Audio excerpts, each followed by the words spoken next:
Okay, currently मैंने trade place कर दिया है। क्यों प्लेस किया है इसका मैं रीज़न बता देना चाहता हूँ।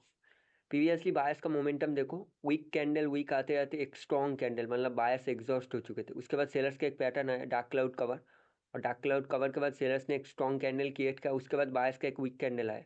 बायर प्रीवियसली एग्जॉस्ट हुए, उसके बाद वीक हुए, मतलब ये कैंडल सेलर का इजीली बन जाएगा। ओके, करेंटली नेक्स्ट कैंडल का रिएक्शन देखते हैं। ओके, नेक्स्ट कैंडल में मुझे सेलर्स का इंटरेस्ट दिख गया और एक परफेक्ट एंट्री आ चुकी है, इसलिए मैंने इधर से ट्रेड प्लेस कर दिया।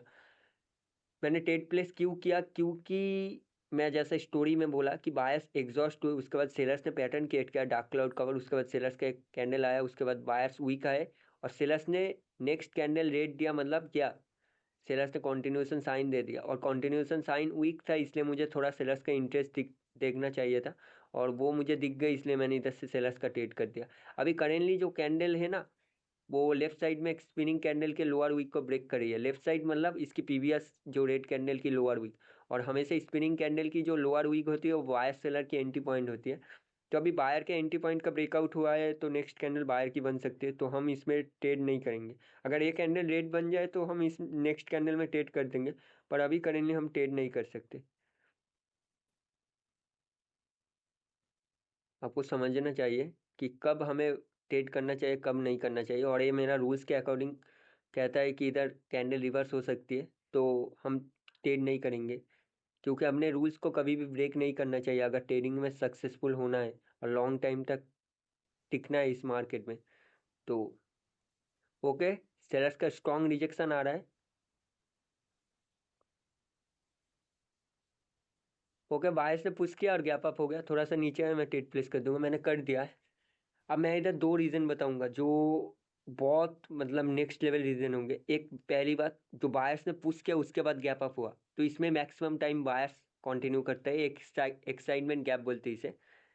सेकेंड बात, इधर स्टोरी के अकॉर्डिंग बायर्स रिट्रेसमेंट बन सकते, पर एक बात, बायर्स ने कौन सा पैटर्न क्रिएट किया है आप लोग ध्यान से देखो। ये पैटर्न क्रिएट किया है पियर्सिंग लाइन, और पियर्सिंग लाइन का मतलब क्या होता है, जिस लेवल का प्रीवियसली ब्रेकआउट हुआ है वो लेवल अभी भी एक्टिव है। प्रीवियसली किस लेवल का ब्रेकआउट हुआ था? बायर का एंट्री पॉइंट का ब्रेकआउट हुआ था, लेफ्ट साइड में स्पिनिंग कैंडल है। मतलब क्या, अभी भी वो उधर बायर्स बैठे हुए हैं, तो मैंने उधर से ही ट्रेड प्लेस किया। अगर ये कैंडल रेड भी बनी स्टोरी के अकॉर्डिंग, जैसा बन रहा है कि बायर रिट्रेसमेंट बन रहा है, तो ये रेड भी बन सकती है, पर मेरी एंट्री पॉइंट के ऊपर क्लोज करेगी, क्योंकि उधर बायर्स बैठे हुए हैं भाई, उसके नीचे नहीं आ सकती कैंडल। मैंने पूरा रीजन आपको बता दिया कि मैंने क्या क्या देख कर ट्रेड किया, और मार्केट में ट्रेडिंग ऐसे ही होती है, रीजन पता होना चाहिए आपको। अगर रीजन नहीं पता होगा तो ट्रेड करने का भाई कोई फायदा नहीं।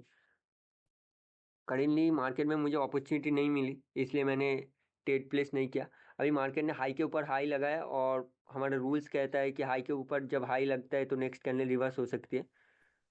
ओके, करेंटली कैंडल को रिएक्शन देखते हैं कैंडल का। ओके, कैंडल को एक एंगल पिन के लेफ्ट साइड में एंगल पिन के की लेवल पर रखा गया, मुझे एक एंट्री चाहिए। अगर बायर का मुझे एंट्री दिख गया, ये वाला नहीं, थोड़ा परफेक्ट एंट्री चाहिए, क्योंकि इसमें थोड़े इंटरेस्ट मुझे कम दिखे, परफेक्ट एंट्री चाहिए बायर का थोड़ा सा। हम्म, थोड़ा बायर मतलब वीक वीक से पुश कर रहे हैं, इसलिए परफेक्ट एंट्री होना जरूरी है।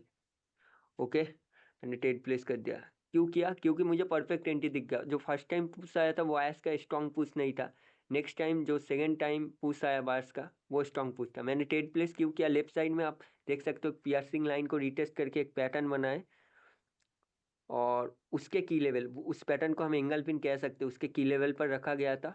तो इस कैंडल को बायर्स बनना चाहिए था, क्योंकि अभी चांस है बायर्स के पास ट्रेंड कंटिन्यू करने के लिए, क्योंकि सेलर्स का दो कैंडल आया है। अगर ये कैंडल सेलर का बन जाए भाई, समझ लो कि मार्केट में फॉरेक्स का गेम चल रहा है। अब जो फॉरेक्स का गेम बताने वाला वो नेक्स्ट लेवल है। देखो, बायर के पास एक चांस था कंटिन्यू करने का, यूरो जेपीवाई चैट है, रियल मार्केट है, मैं बता रहा हूँ, फॉरेक्स में भी काम आएगा। बायर के पास एक चांस था कंटिन्यू करने का, बायर्स ने वो चांस गवा दिया। अब कौन आएगा? अब सेलर्स आएंगे, बायर्स अपने पोजीशन से आ नहीं पाए, अपने ट्रेंड को कंटिन्यू नहीं कर पाए। अब कुछ भी हो जाए नेक्स्ट में बायर का मैं सोचूंगा नहीं। ऐसी माइंडसेट आप लोगों को भी रखना है ट्रेडिंग करते हुए। सिर्फ रिजेक्शन, सिर्फ स्ट्रैटेजी, रेड ग्रीन ऐसे ट्रेडिंग नहीं होती। अगर लॉन्ग टाइम करियर करना है तो इसमें थोड़ा देख के ही आपको समझना पड़ेगा मार्केट के एनालिसिस। ओके, करेंटली कैंडल का रिएक्शन देखते हैं। कैंडल ने 300 का राउंड नंबर का ब्रेकआउट किया है और गैप अप हुआ है, स्ट्रॉन्ग ब्रेकआउट किया और उसके बाद गैप अप। मुझे एक परफेक्ट एंट्री चाहिए, मैं ट्रेड प्लेस कर दूंगा।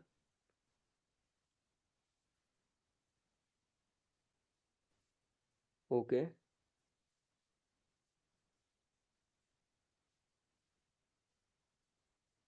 ओके, मैंने ट्रेड प्लेस कर दिया। मुझे थोड़े से पहले इंटरेस्ट देखना चाहिए था जो मैं देख रहा था।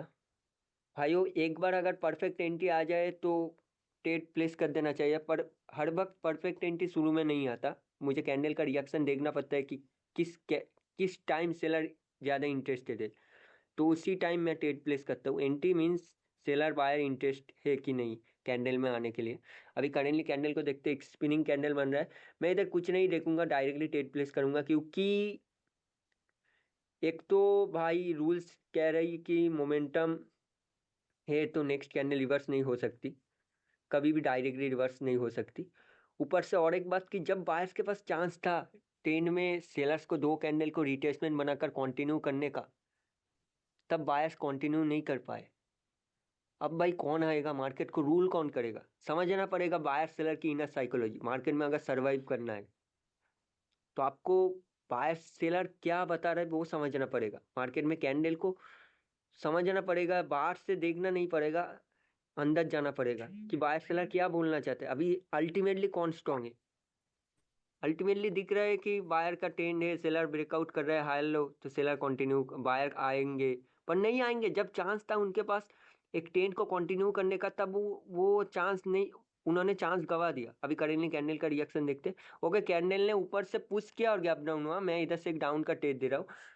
मैंने जो प्रीवियसली बोला था कि इसको हम बोलते एक्साइटमेंट का गैप अप, तो करेंटली वही हुआ है मार्केट में, तो इसलिए मैंने इधर से ट्रेड प्लेस किया है।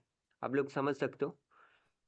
और मोमेंटम में बहुत अच्छा काम करता है। मैं एक बात बताना चाहता हूँ, इसमें बहुत अच्छी तरीके से आप लोग प्रॉफिट कर सकते हो। मोमेंटम में बहुत अच्छी तरीके से काम करता है। अब मैं जो बायर्स का नेक्स्ट एंट्री पॉइंट बताने वाला हूँ वो थोड़ा फॉरेक्स का फंडा होगा, तो इसलिए कैंडल को थोड़ा बड़ा होने दो, उसके बाद मैं बताता हूँ। अभी देखो, ऊपर फॉरेक्स में कोई भी एफबीजी गैप मिटिगेटेड नहीं है, और हमेशा फॉरेक्स में जो फर्स्ट और सेकेंड लास्ट एफबीजी गैप होता है वो सबसे ज़्यादा मैटर करता है। अभी करेंटली मार्केट में कौन सा वाला एफबीजी गैप के अंदर है? सेकेंड लास्ट एफबीजी गैप के अंदर आ चुकी है मार्केट, तो हमें इधर वेट करना पड़ेगा। इधर बायर का मुझे कोई भी रिजेक्शन नहीं देखा, तो मुझे नहीं पता बायर आएंगे कि नहीं आएंगे। और ये सेकेंड लास्ट एफबीजी गैप है, ये एंटी एफबीजी बोलते इसको। फॉरेक्स में बंदे इधर से एंटी लेते, तो इसलिए मुझे इधर वेट करना पड़ेगा, कुछ भी हो जाए मुझे वेट करना पड़ेगा। और एफबीजी गैप से आ गए भाई, मोमेंटम के ऑपोजिट में बायर स्ट्रांगली आ गए। किस तरीके से आते? कभी भी मोमेंटम अगर ऐसे कंटिन्यू करती ना ट्रेंड में, तो मोमेंटम पहले डेट होता है या एग्जॉस्ट होता है, उसके बाद सेलर या बायर एंटर करते। पर ये कहाँ से एंट्री ले रहे? बायर अपने एरिया से एंट्री ले रहे। एफबीजी गैप वो मैं मार्क कर दूंगा, आप लोग देख लेना। फॉरेक्स का कॉन्सेप्ट है, हर वक्त बाइनरी में घुसे नहीं रहना चाहिए। फॉरेक्स का भी कॉन्सेप्ट है। ओके, इस कैंडल ने स्ट्रांगली पुश किया है, तो मुझे जस्ट एक एंट्री चाहिए, मैं ट्रेड प्लेस कर दूंगा। मोमेंटम का ऑपोजिट में भी कर दूंगा। परफेक्ट एंट्री चाहिए, परफेक्ट एंट्री चाहिए। ओके ओके, मैंने कर दिया है, क्योंकि मुझे परफेक्ट एंट्री दिख गई इसलिए मैंने ट्रेड प्लेस कर दिया। अब भाइयों, मैंने मोमेंटम के ऑपोजिट में एक कैंडल को रिट्रेसमेंट बनाया जा सकता है, पर मैंने इधर से ट्रेड प्लेस किया है। क्यों किया है? क्योंकि ये लोग कहाँ से एंटर कर रहे? ये फॉरेक्स की एफबीजी गैप से एंटर कर रहे, मतलब जहाँ से फॉरेक्स ट्रेडर एंट्री लेते उससे एंट्री कर रहे। तो आपको हर वक्त बाइनरी में घुसे नहीं रहना। बाइनरी किसकी कॉपी है, किसका चैट फॉलो करती है? फॉरेक्स का। तो आपको फॉरेक्स का भी एटलीस्ट नॉलेज होना चाहिए कि कहाँ से बायर सेलर एंट्री कर रहे, वो बहुत ज़्यादा मैटर करती है। अभी सेलर्स के ऊपर जो सबसे ऊपर एफबीजी गैप है वो सेलर्स का एंट्री पॉइंट है, अगर उसको बायस ने ब्रेक कर दे तो बायस कंटिन्यू कर सकते।